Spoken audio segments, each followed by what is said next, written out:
चंद रोज पहले योगी आदित्यनाथ ने विरोधियों को गर्मी 10 मार्च को शांत कर देने की बात कही थी, तो अखिलेश यादव के चुनावी साझेदार जयंत चौधरी ने भी इसी अंदाज में जवाब दिया था। जयंत ने वोटरों से अपील की थी कि बीजेपी नेताओं की चर्बी उतार दे।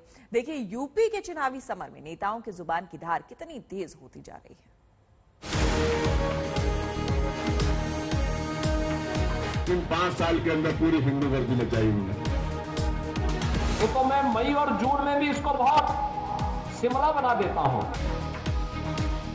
जो चर्बी चढ़ रही है, सारे नेताओं की चर्बी उतार दो आप। फरवरी की शुरुआत में सूरज की तपिश बढ़ने के साथ ही वोट का तवा भी तमतमाने लगा है।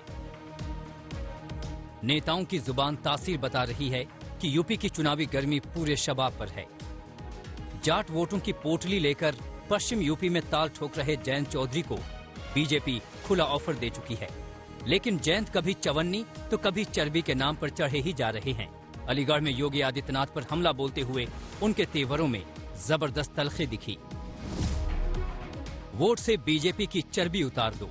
और योगी बाबा जो कह रहे हैं कि इनकी गर्मी निकाल दूंगा और मई जून में शिमला जैसी ठंड हो जाएगी, मुझे लग रहा है कि पिछले हफ्ते जो एक शीत लहर आई थी, इनका माथा बहुत बड़ा है, इन्हीं को ठंड लग गई है।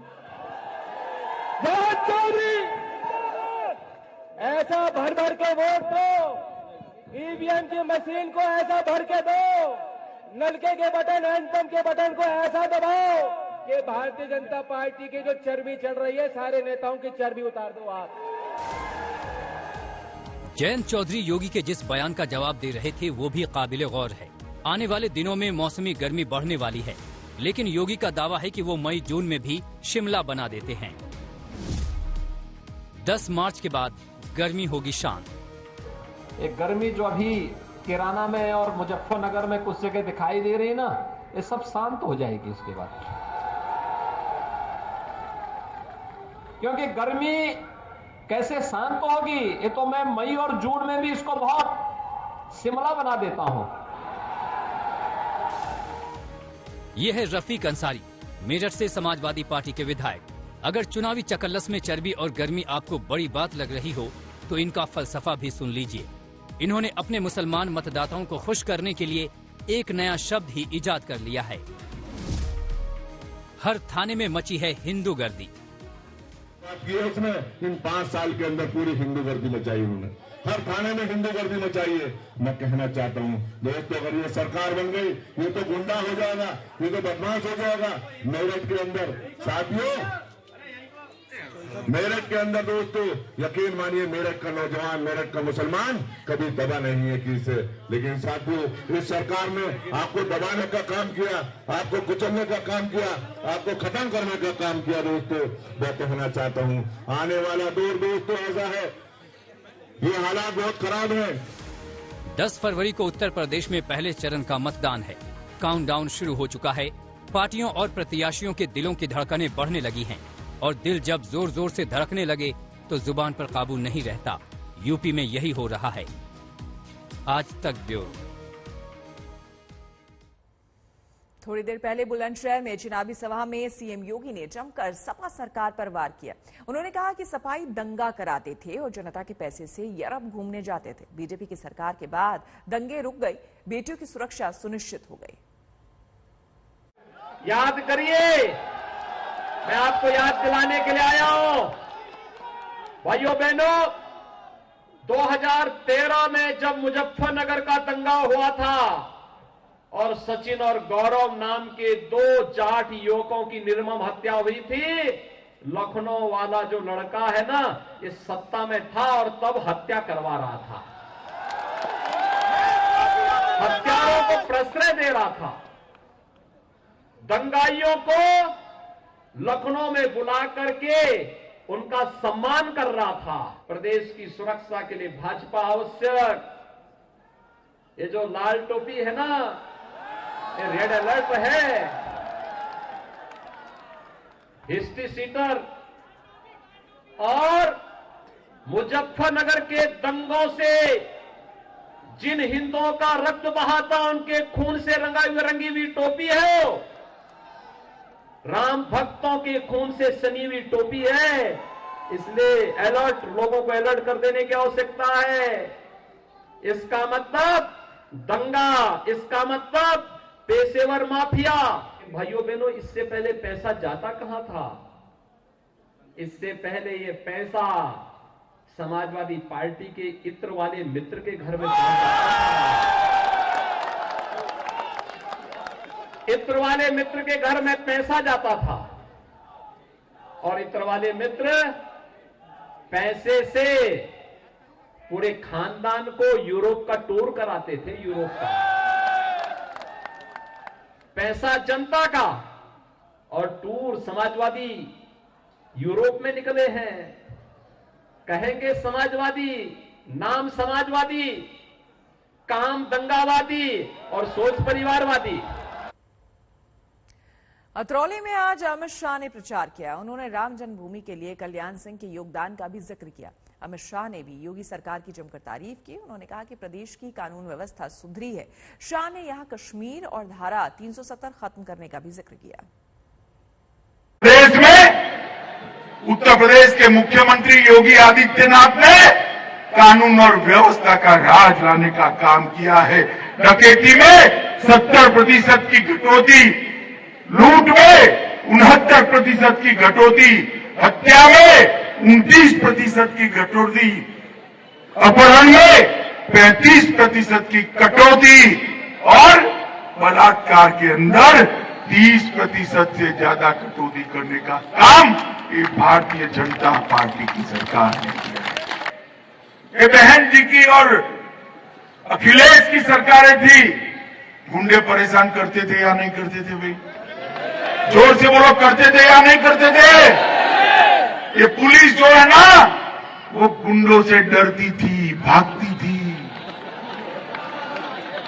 पूरे देश में पुलिस से गुंडे डरते हैं, उत्तर प्रदेश में माफियाओं से पुलिस डरती थी। योगी आदित्यनाथ की सरकार आई, 5 साल में माफिया पलायन कर गया उत्तर प्रदेश के बाहर। ये विरोध करते थे। अखिलेश खड़े होकर धारा 370 का विरोध करते थे। आएंगे नहीं, हिम्मत नहीं अतरौली आने की, मगर आए तो पूछना अतरौली वालों कि क्यों विरोध करते थे धारा 370 का? इस तरह से वोट बैंक की राजनीति होती। मेरे सामने खड़े होकर कहा था खून की नदियां बहेगी। अरे अखिलेश बाबू, खून की नदियां छोड़ो, कंकर चलाने की किसी की हिम्मत नहीं हुई। आपको बता दें कि उत्तर प्रदेश के मंत्री स्वाति सिंह ने टिकट कटने पर कहा है कि वो नाराज नहीं है, पार्टी का फैसला उनको मंजूर है। स्वाति ने यह भी कहा कि वो बीजेपी छोड़कर कहीं नहीं जा रही हैं। उनके पति दयाशंकर ने भी कहा कि जो भी पार्टी का फैसला होगा वो मंजूर होगा। भारतीय जनता पार्टी में कभी भी गलत निर्णय नहीं होता है। माननीय प्रधानमंत्री जी, माननीय गृह मंत्री जी और हमारे शीर्ष नेतृत्व का विजन बहुत बड़ा है। इस देश को आगे बढ़ाने का विजन है, हर एक प्रदेश को आगे ले जाने का विजन है। ये बहुत बड़ा विजन है और एक इस परिवार से मैं तब से जुड़ी हूँ जब मैं 17 साल की थी, क्लास 12th में थी। मैं तब से जुड़ी हूँ। 5 साल उन लोगों ने मुझे जो जिम्मेदारी दी, मैं ये आशा करती हूँ कि उसमें मैं ज़रूर खरी उतरी होंगी और मैं धन्यवाद देती हूँ कि उन्होंने इस काम के लिए मुझे मौका दिया। और भविष्य में भी जो जिम्मेदारी मिलेगी उसका मैं निर्वहन बहुत अच्छे से करूँगी और आधी आबादी का प्रतिनिधित्व करते आई हूँ और करते भी रहूंगी। चिंता मत करिए, भारतीय जनता पार्टी का हिस्सा हूँ, आजीवन रहूंगी। मैं कभी नहीं ये चाहा कि उनका कट जाए। और मैं ये देखिए, ये तो मैंने कहा था कि पार्टी अपने हिसाब से निर्णय लेती है। लड़ना चाहते थे? देखिए, आदमी राजनीतिक क्षेत्र में है तो लड़ना तो चाहेगा ही, लेकिन कहीं ये नहीं था। पार्टी यदि हमने कहा था कि पार्टी लड़ाना चाहे तो मैं लड़ूंगा, और पार्टी जहां से लड़ाना चाहे वहां से लड़ूंगा। अब पार्टी जिसको लड़ाएगी उसको लड़ाऊंगा। मैंने कभी ये नहीं कहा कि मुझे लड़ाए और किसी को न लड़ाए। पार्टी ने टिकट डिक्लेयर किया, पार्टी का बहुत बहुत आभार, बहुत बहुत धन्यवाद और बहुत अच्छा लग रहा है। पार्टी की विचारधारा को हमें आगे लेके जाना है। भारतीय जनता पार्टी की विचारधारा ही देश का भविष्य, इसको हमें आगे और बढ़ाना है। आने वाले दिनों में गवर्नेंस में माफियाओं के खिलाफ कार्रवाई योगी आदित्यनाथ जी बहुत अच्छी कर रहे हैं, उसमें उनका सहयोग देना है हमें, और संप्रदायवाद जो बढ़ रहा है उसको हमें कंट्रोल करना है। पीएम ने बीजेपी कार्यकर्ताओं को बजट की बारीकियां बताई। पीएम ने कहा कि यह बजट देश की अर्थव्यवस्था को रफ्तार देने के साथ साथ आधुनिक भारत का निर्माण करेगा। नए अवसरों का, नए संकल्पों की सिद्धि का समय है।